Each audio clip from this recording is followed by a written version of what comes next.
Nos destaques do Panorama CBN de hoje, eu conto para você que o dia 11 de agosto foi marcado por um dia histórico para a democracia. 13 estados e o Distrito Federal participaram da leitura da Carta aos Brasileiros pela Democracia. Na economia, a Petrobras anuncia uma nova redução nos preços da venda de diesel para as distribuidoras. E na política do Rio de Janeiro, o Conselho de Ética da Câmara aprova um relatório que pede a cassação do mandato do vereador Gabriel Monteiro. Panorama CBN. Olá para você que está ouvindo o Panorama CBN. Eu sou a Juliana Prado e vou te contar em menos de 30 minutos tudo o que foi notícia nesta quinta-feira, dia 11 de agosto de 2022.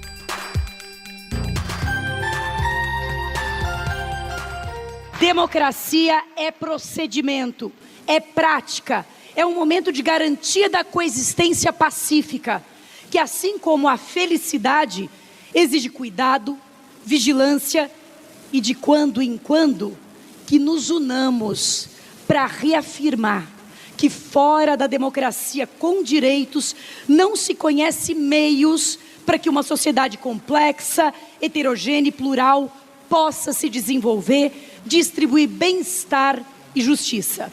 Esta carta é um documento para nós, que é uma verdadeira peça de artilharia de longo alcance, pelo qual vamos lutar com todo rigor para garantir o Estado democrático de direito sempre e a democracia em primeiro lugar.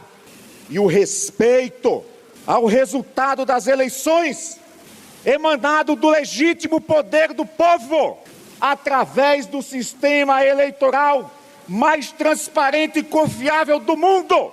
Hoje foi um dia histórico para a nossa democracia, então essa edição vai ser aquela de colecionador, porque certamente o acontecimento de hoje vai parar nos livros de história. E você ouviu no áudio que abriu esse panorama a presidente da OAB São Paulo, Patrícia Vanzolini, e ela falou que a democracia é uma prática diária e um cuidado, né? E também vigilância, e que de vez em quando as pessoas precisam se unir para evitar que o autoritarismo volte, né? E isso foi o que aconteceu hoje. Uma multidão acompanhou a leitura da Carta às Brasileiras e Brasileiros em defesa ao Estado Democrático de Direito, lá na Faculdade de Direito da USP, aqui em São Paulo. Essa carta ela foi divulgada no final do mês passado e conta com quase 1 milhão de assinaturas. Inclusive, ela continua disponível para assinar na internet. E esse documento ele foi aderido por diversos segmentos da sociedade, como, por exemplo, artistas, empresários, intelectuais, políticos, ativistas e também diversos movimentos sociais e entidades da sociedade civil.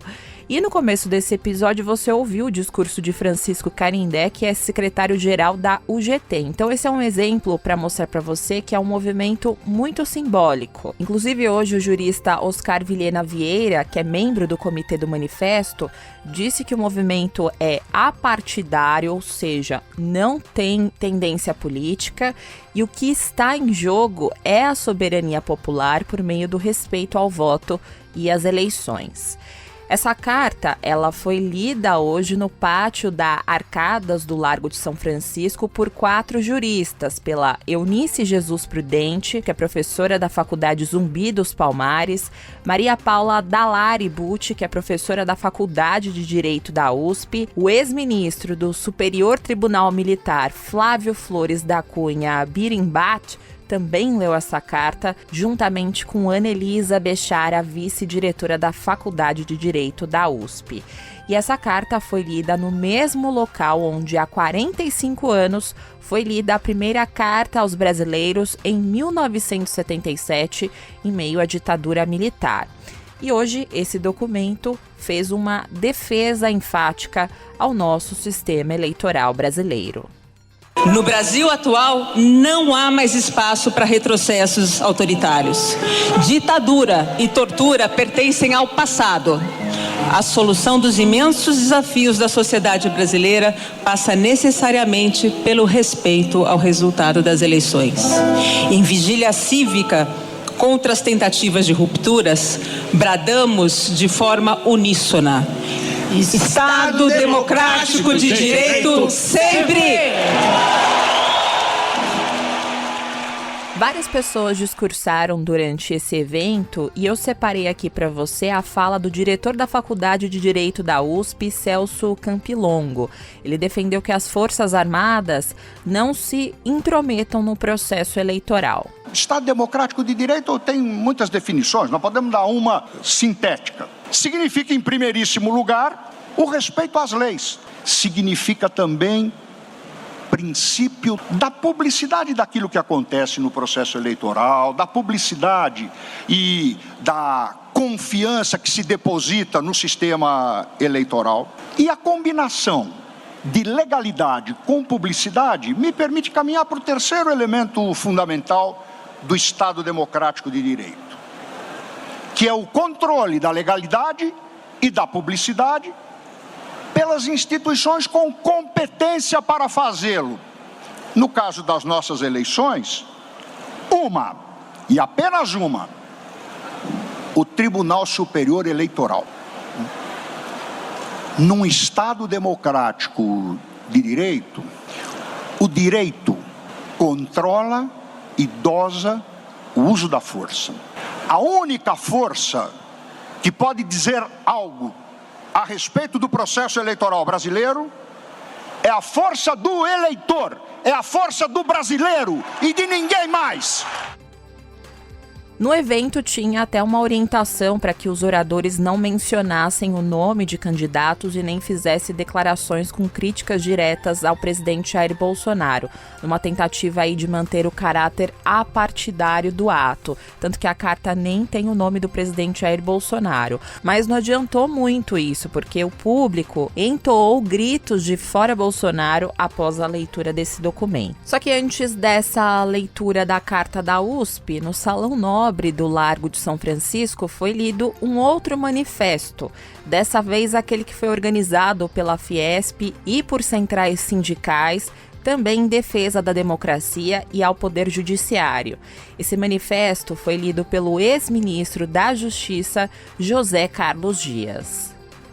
Elas foram sólidas o suficiente para garantir a execução de governos de diferentes espectros políticos, sem se abalarem com as litanias do que ultrapassam os limites razoáveis das críticas construtivas, são as nossas instituições que continuam garantindo o avanço civilizatório da sociedade brasileira. Por lá estiveram presentes no Largo São Francisco representantes de diversos segmentos da sociedade e movimentos sociais, como o movimento negro e o movimento indígena. E o escritor Marcelo Rubens Paiva, em que a história da família dele está ligada diretamente à luta contra a ditadura militar, falou sobre a importância histórica desse dia 11 de agosto.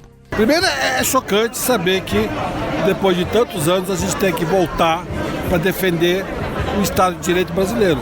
É algo que nunca imaginei que isso fosse acontecer. Então é o momento em que a sociedade civil falou: chega, vamos reorganizar o país, vamos melhorar esse país. Os indígenas precisam de respeito, as suas reservas foram delimitadas pela Constituição. A Constituição precisa de respeito.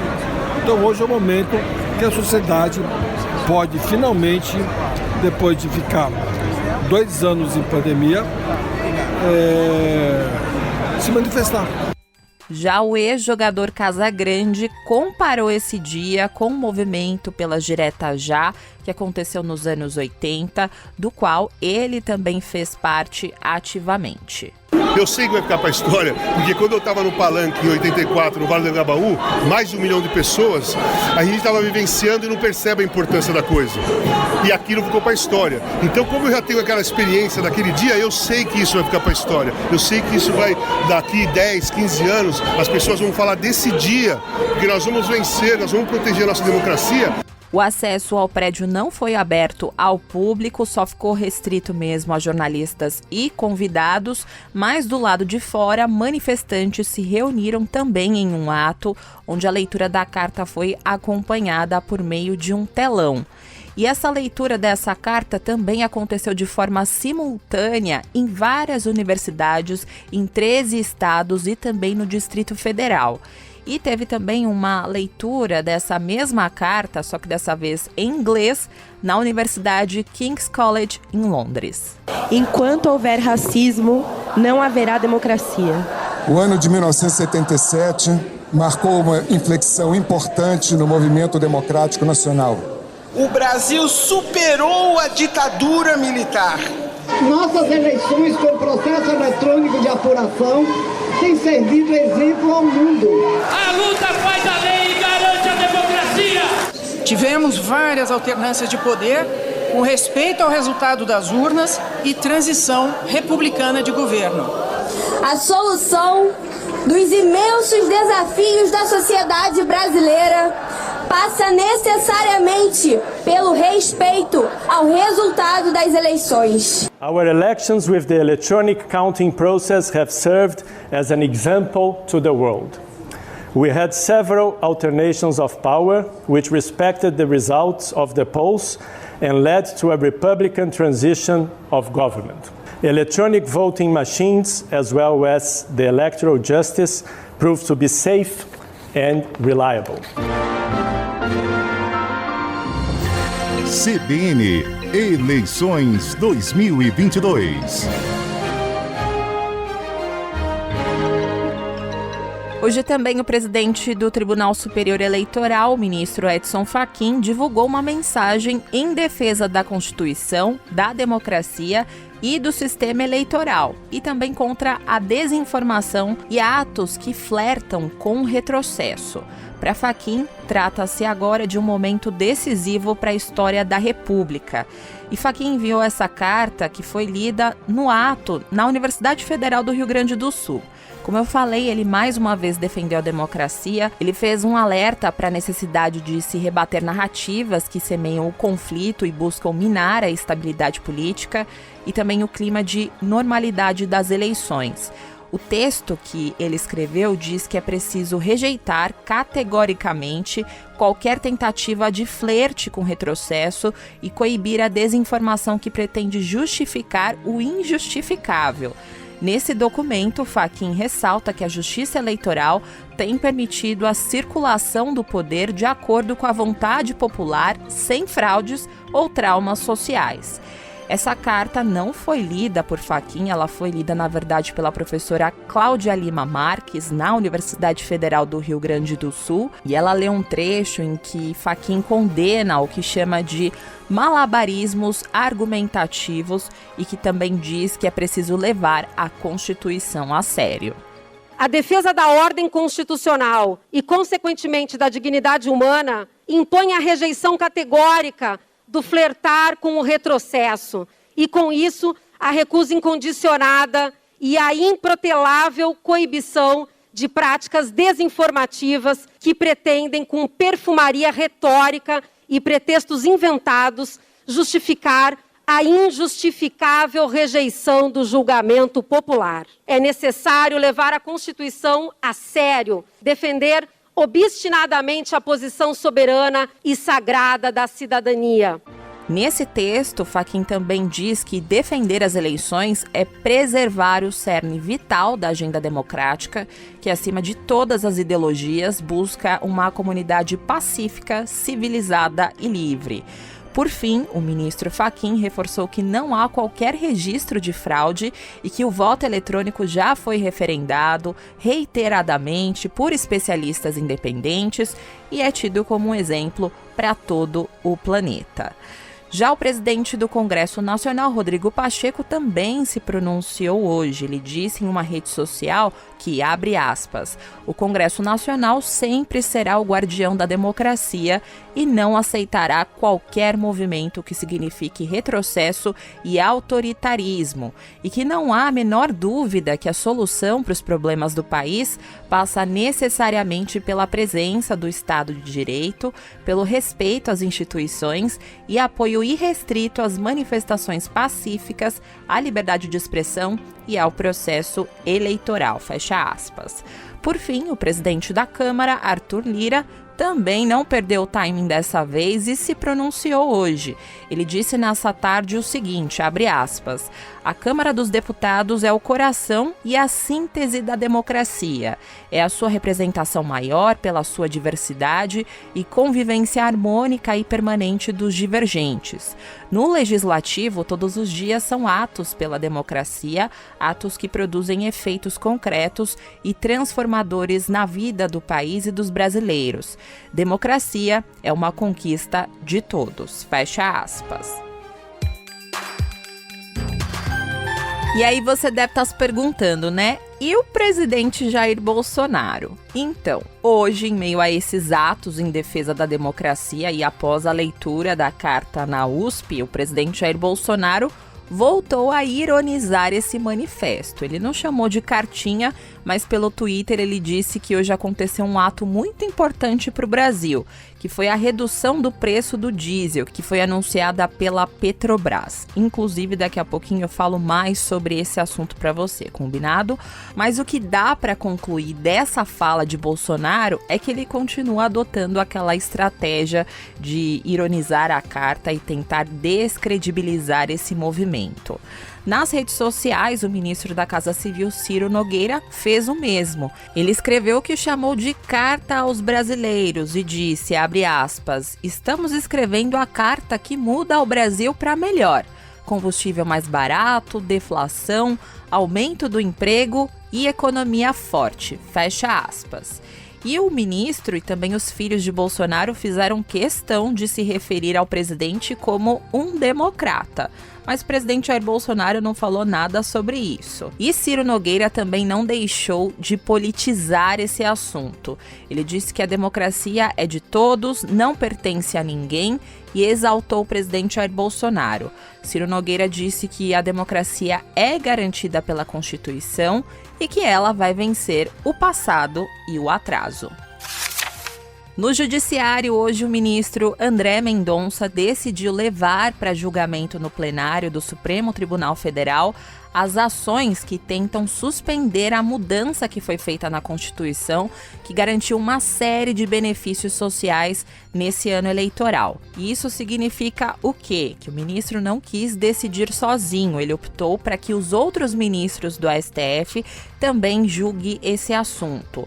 André Mendonça também determinou que o Congresso Nacional preste esclarecimentos sobre a aprovação da proposta de emenda à Constituição chamada de PEC Kamikaze ou PEC das Bondades. Essa proposta, ela estabelece um estado de emergência, que é um mecanismo que permitiu ao governo driblar a lei eleitoral que proíbe a criação de benefícios em ano eleitoral. E com isso, o governo conseguiu promover gastos a menos de 3 meses das eleições. Só que esses benefícios valem somente para esse ano. Foi garantido o aumento do Auxílio Brasil de R$ 400 para R$ 600, a ampliação do auxílio gás para o valor de um botijão e a criação de um voucher de R$ 1.000 para os caminhoneiros. Mas reforçando, esses benefícios valem só até o dia 31 de dezembro de 2022. Hoje, André Mendonça disse que esse caso deve ser analisado diretamente pelo plenário do STF de forma definitiva e que, com isso, não vai ter uma decisão individual provisória, uma liminar dele nesse caso. Mas ainda não há uma data para este julgamento. Agora sim, eu vou falar sobre a Petrobras, porque a estatal anunciou hoje uma redução nos preços da venda de diesel para as distribuidoras. Então, a partir de sexta-feira, o preço médio da venda do diesel para as distribuidoras vai passar de R$ 5,41 para R$ 5,19 por litro, que é uma redução de 22 centavos por litro. Essa é a segunda queda seguida anunciada no preço do diesel nesse mês, após uma tragédia trajetória de alta que vinha desde julho de 2021. Na semana passada, a Petrobras havia anunciado um corte de 20 centavos em média nos preços. Já os outros combustíveis continuam sem nenhuma alteração. E apesar dessas duas quedas seguidas, o preço do diesel vendido às distribuidoras ainda é 55,39% maior que o praticado no final de 2021. E até sobre esse assunto, o economista Ricardo Macedo lembrou durante a programação da CBN que existe um componente político nesse anúncio da redução. Existe, um componente de viés político perto das eleições em termos de redução, do preço de combustível. Então, a gente tem verificado isso. Então, é a segunda redução num mês. Então, isso impacta no índice de inflação. Então, é uma questão até de curto prazo, buscando um alívio num indicador econômico que é relevante para isso, e também ele atende em parte a base eleitoral dele, do atual mandatário. Ainda de acordo com esse especialista, apesar da redução, o cenário fiscal indica que vai haver uma pressão na inflação. Apesar de tudo, o cenário fiscal, ele denota que vai haver ainda uma certa pressão em termos de inflação. Então, você não está resolvendo problemas estruturais. É uma questão que você nota só para o curto prazo, do formato como a gente está vendo aqui. Chama a atenção nesse caso que na última coletiva de imprensa da diretoria da Petrobras, após a divulgação dos resultados da empresa, a expectativa era de que os preços do diesel continuariam elevados por causa da proximidade da chegada do inverno no hemisfério norte e do aumento da demanda pelo produto nesse período. Mas hoje, a petroleira disse que a redução acompanha a evolução dos preços de referência, que se estabilizaram em patamar inferior para o diesel. A estatal também disse que busca o equilíbrio dos preços com o mercado global, mas sem o repasse para os preços internos da volatilidade conjuntural das cotações internacionais e também da taxa de câmbio. No mercado financeiro, a Bolsa de Valores de São Paulo encerrou o dia de hoje em baixa de 0,28% aos 109.925 pontos. No mercado de câmbio, o dólar comercial fechou o dia com uma alta de 1,44% aos R$ 5,158. Já o euro terminou o dia cotado com uma elevação de 1,58% aos R$ 5,322. No Rio de Janeiro, membros do Conselho de Ética da Câmara do Rio aprovaram por unanimidade o relatório que pediu a cassação do mandato do vereador Gabriel Monteiro, do PL. Na semana passada, o vereador Chico Alencar, do PSOL, pediu a cassação do mandato do ex-PM e youtuber por quebra de decoro parlamentar. Gabriel Monteiro é investigado por estupro, assédio e por forjar vídeos na internet. Agora, esse processo ele vai ser encaminhado à mesa diretora da Câmara do Rio. E esse caso deve ir à votação na semana que vem por todos os vereadores. E para que Gabriel Monteiro perca o mandato, são necessários 34 votos. Já para aprovar uma possível suspensão de mandato, vai ser preciso formar uma maioria absoluta, ou seja, 26 votos. Essa votação no plenário ela vai ser aberta e com direito à fala dos parlamentares e também da defesa durante essa sessão. Enquanto isso, a defesa de Gabriel Monteiro apresentou as alegações finais no processo e pediu o arquivamento dessa representação. Os advogados dele afirmaram que uma gravação em que Gabriel Monteiro aparece mantendo relações sexuais com uma menor foi esclarecida no depoimento da jovem à polícia. Os advogados também apontam que o vereador ajudou a família de uma criança que aparece num dos vídeos dele e que essa família estava em situação de vulnerabilidade no shopping. Só que o relator do caso, Chico Alencar, avaliou que a defesa de Gabriel Monteiro se limitou a desqualificar as testemunhas que foram indicadas nesse relatório. Meu Brasil que sonha com a volta do irmão do Enfio. Para esse dia histórico para nossa democracia, eu vou encerrar a edição de hoje com a música clássica O Bêbado e a Equilibrista, na voz de Elis Regina e letra de Aldir Blanc. Essa letra, ela é muito conhecida como o hino da anistia. Então, por isso que eu escolhi esta música hoje. Muito obrigada pela companhia. O roteiro dessa edição foi escrito por mim. A montagem e a sonorização são do Daniel Mesquita, o Dom.